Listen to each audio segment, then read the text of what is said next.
साजिश करने वाली औरत जल रही थी क्योंकि उस औरत ने सीईओ की बेटी को जन्म दिया था। उसने शराब की बोतल उठाई और बच्चे पर वार करने ही वाली थी कि तभी वह आदमी समय पर आ गया।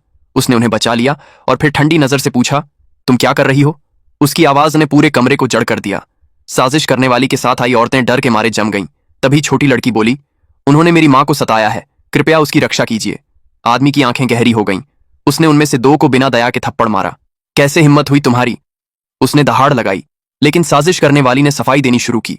उसने कहा, यह सब तुम्हारे ही भले के लिए है, क्योंकि 6 साल पहले वो औरत तुम्हें छोड़ गई थी, मगर उसने उसकी बातों पर यकीन नहीं किया। उसने चेतावनी दी, अगर तुमने उसे फिर से छुआ तो उसके बाद जो होगा उसके लिए मुझे मत दोष देना।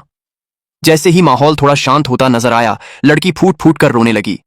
वो लगभग उनकी वजह से मर ही जाती। हमें इंसाफ दो। साजिश करने वाली पागल हो गई। उसने बच्चे पर चिल्लाया, लेकिन उस आदमी ने उसे चुप करा दिया। गुस्से में वह लड़की को दिलासा देने मुड़ा, मगर उसने गलत समझ लिया। उसे लगा कि वह अब भी साजिश करने वाली की ही रक्षा करना चाहता है।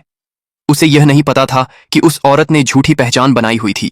सबको यह यकीन था कि उसने उस आदमी को अपनी किडनी दान की थी। इसी वजह से उसके परिवार ने उनकी सगाई करवाई। लेकिन सच्चाई अब भी छिपी हुई थी। लड़की और सह नहीं सकी। उसने लगभग मेरी मां को मार ही दिया। फिर भी आप उसकी मदद क्यों कर रहे हो? तभी सीईओ की मां वहां आई। उसने उस औरत पर घूर कर कहा, तुम्हें यहां रहने का कोई हक नहीं है। आदमी आगे बढ़ा और बोला, मैंने उसे बुलाया है, लेकिन उसकी मां नहीं मानी। उसने कहा, उसने तुम्हें छोड़ दिया था। जब वह चली जाएगी तो जा सकती है, मगर बच्ची यहीं रहेगी। फिर उसने खाली चेक आगे बढ़ाया, पैसे ले लो और हमेशा के लिए गायब हो जाओ।